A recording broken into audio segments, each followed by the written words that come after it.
Nana Thanda Khumbanyiwa. Yes, mtsikana uja amene akufuna ime MP ku Chilevale kumene kuja kumsanje. Mtsikana amene itsopano akuyika komenti pa nkhani yokhudzana ndi Sona for the Youth. Zomwe zicha za kucheza na chinyamata ndiyebe zambiri wakamba yekha mkatimo tingomvetsera kuti akuti chani. A president amacheza ndi achinyamata kuti adziwe moyo wa chinyamata ukuyendera. Kwa nthawi yoyamba moyo mwawo musi chiwinire no president kukhala ndi nthawi yoti acheze ndi ife achinyamata amve moyo wathu kuwawira. Na funso langa kumanena kunena kuti akuluwa njira zonse za moto zomwe tikuphula achinyamata, all this time he was busy traveling up and down. Samadziwa kuti moyo wa chinyamata Malawi muno kulimba. Zokuti Malawi muno adalonjeza iwo kuti azapereka 1000 jobs and alepera sakudziwa kuti achinyamata ambiri akungopanga graduate koma ntchito zikusowa. Zokuti achinyamata ambiri ma business akukanika iwo sakudziwa. Zokuti achinyamata ambiri akuyesesa kulimbikira koma zikukanika chifukwa chonena kuti Malawi muno ndalama mphamvu ilibe sakudziwa. Akamene atafuna acheze ndalama anyamata.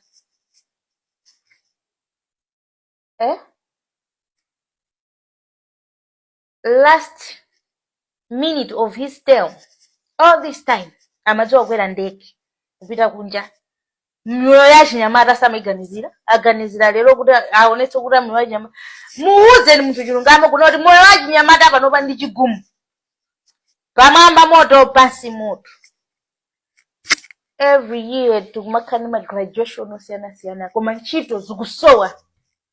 Kuti ulembedwe ntchito munthu ndiye kuti ukhale ndi connection uli ndi odziwana naye. Ayi udishe akakhala ndi gender yangayi ndoti wina wake afuna kuvule chifukwa afuna kulimba ntchito. Inuyo amene munapita kumene kuchaka kwa chinyamata maopa matani mu matani kukhwakhamisa munthu kumuuza chilungamo maopa oti akuthamangizani mu. I watched the live and I watched live ya Tamia. Well done Tamia, you have done amazing job today. And no samemwe muna live ya Tamia amemwe munaimba mafoni. Guys mwayankhula zilungamo than samemwe anapita ku State House. Amamunyengerera president. Tell him the truth.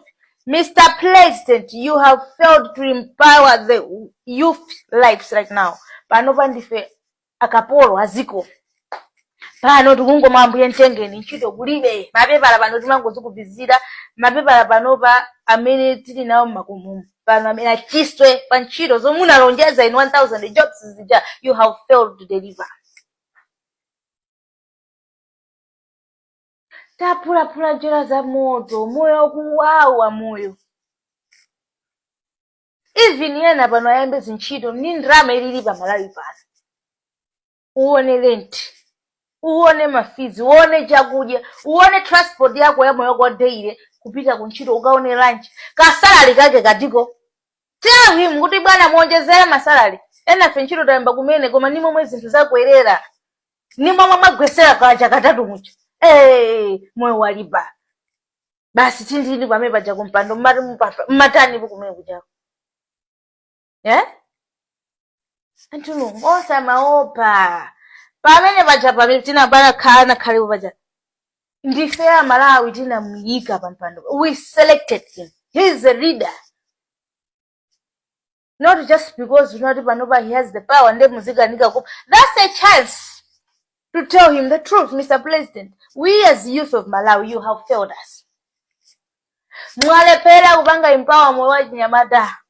Moyo kuwawa. Ntchito kulibe. Ma business akukanika. Tukuyasa panga ma business online. Mwanaye naye kati kakabule matimenya ngati chikwanje chamenyera kwa akapira kwa satwa. Tukuyasa kupusha ngini kukanika Mr. President. Wala memmaita na anyamata kumeuja. Mmachita kuona nkobe ena fematisi ya maji. Kwa zena fendezi mafuni kiratu tika uzani 99. Katika menyana majombo gonko. Koma amene mwaonera live ya Tamia. You agree with me. Achinyamata mbiri moyo akuva kupweteka. moyo kuwawa, ndrama ikusowa, chakudya chikusowa. Ena zinchito anayambira kulembera pano anafika pongotopa kuti and some is coming today I want ndifandi chese ndachinyamata nive moyo wa 4 years. All this time you are coming today, the last minute of your term. Who are you fooling? And this when akatapa pando tikapanga unji ndotachinyamata anyamata gati. You think we are sleeping? You think we are sleeping and you think we don't know your move. No, you can fool. Muzina nzana nukaruka umego mzuzana kuti ana agende siaba no bamvunama tinaira maso ndipo tumapenya timairo zoti ni move yo foira ndipo maso ya move yo foira. If you think not, if we do this no, lemba ni zinchito anyamata funa zinchito, anyamata funa ma business kunifi kuja anyamata zitenga maloni osati mzibasa maloni zinkhalakale zaba business, mzibasa maloni zima Burundi zobwera zikutenga loni kunifi kuja ndalama zambiri ndalama nyoko yeti we true citizen dukaninga utenga loni kunifi anthu ayambira kulembera mpaka pano banyamata ena anafika po give out zizi tizisiye. And you are coming today to talk to who? Pena pake mzuzana zanzeru kumene kumauzana zanzeru lero mwaseru sa president. Did you check my views at Amia? Kid mwakeba kamera Facebook na eso sika no jama wele anga mafuso jama ende mwana wandana mwicha